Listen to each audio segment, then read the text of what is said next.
കണ്ണൂരിൽ ഇലക്ഷൻ പ്രചരണം കൊട്ടിക്കലാശത്തിലേക്ക് അടുക്കുകയാണ്. എന്തായാലും ഇക്കുറി കണ്ണൂരിൽ ഇടതുപക്ഷം ഒരു എംപിയെ സ്വന്തമാക്കുമെന്നുള്ള ആത്മവിശ്വാസമാണ് ഇടതു നേതാക്കൾ പ്രതികരണത്തിലൂടെ മനസ്സിലാവുന്നത്.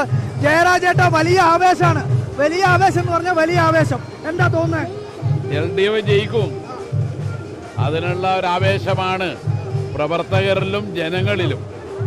കേവലം LDFന്റെ പ്രവർത്തകരിൽ മാത്രമല്ല, ഇടതുപക്ഷ സഹയാത്രികരും ഇടതുപക്ഷം ജയിക്കണമെന്ന് ആഗ്രഹിക്കുന്ന വലതുപക്ഷത്തുള്ളവരുടെയും ഒക്കെ ഒരാഹ്ലാദമാണ് ഇക്കഴിഞ്ഞ ദിവസങ്ങളിൽ കാണാൻ കഴിഞ്ഞത്.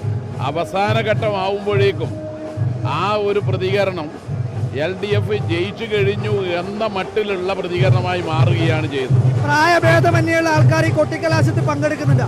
അവസാന ലാപ്പിൽ വലിയ മുന്നേറ്റം ഉണ്ടാക്കാൻ കഴിഞ്ഞു എന്നുള്ള ആത്മവിശ്വാസം തന്നെയാണോ? അതെ അതെ, കാരണം കോൺഗ്രസിൽ നിന്ന് പലരും BJP പോയിക്കൊണ്ടിരിക്കുക. ഇപ്പൊ കോൺഗ്രസിന്റെ കണ്ണൂർ പാർലമെന്റ് മണ്ഡല സ്ഥാനാർത്ഥി അദ്ദേഹത്തിന്റെ മുൻ PA പോലും BJPയിൽ പോയി.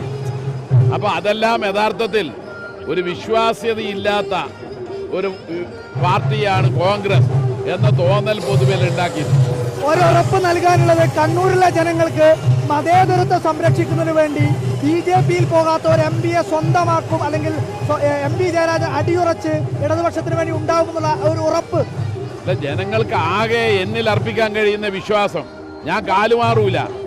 ജനാധിപത്യവും മതനിരപേക്ഷതയും സംരക്ഷിക്കാൻ എല്ലാ ജാതിയിലും മതത്തിലും പെട്ടവർക്ക് ഇന്ത്യയിൽ മരിക്കുന്നതുവരെ ജീവിക്കാൻ എൻ്റെ ജീവൻ കൊടുക്കും. അതാണ് എനിക്ക് ജനങ്ങൾക്ക് നൽകാൻ കഴിയുന്ന വാഗ്ദാനം. വർഗീയതയെ ജീവൻ കൊടുത്തും പ്രതിരോധിക്കും. അതെ, വർഗീയതയെ പ്രതിരോധിക്കും. പൗരത്വ ഭേദഗതി നിയമത്തിലൂടെ ഏതെങ്കിലും ഒരു ന്യൂനപക്ഷ വിഭാഗത്തിൽപ്പെട്ടവരെ ഇവിടെ നിന്ന് പുറത്താക്കാൻ ആരെങ്കിലും മെനക്കെട്ടാൽ അതിനെതിരെ അവസാന ശ്വാസം വരെ പൊരുതും. വലിയ ആത്മവിശ്വാസത്തിലാണ് MP ജയരാജൻ പ്രചരണം മുന്നോട്ട് നയിച്ചുകൊണ്ടിരിക്കുന്നത്. പൗരത്വ നിയമത്തിനെതിരെ, കണ്ണൂരിൽ വർഗീയതയ്ക്കെതിരെ സന്ധിയില്ലാത്ത പോരാട്ടം നയിക്കാൻ ഒരു MP ഉണ്ടാകുമെന്നുള്ള ഉറപ്പാണ് ഈ അവസാന ലാപ്പിൽ MP ജയരാജൻ ഈ കണ്ണൂരിലെ വോട്ടർമാർക്ക് നൽകുന്നത്. വീഡിയോ ജേർണലിസ്റ്റ് ലിമേഷ് റുബൈഷിക്കൊപ്പം reporter Arjun Kalyan, in reporter, Kannur.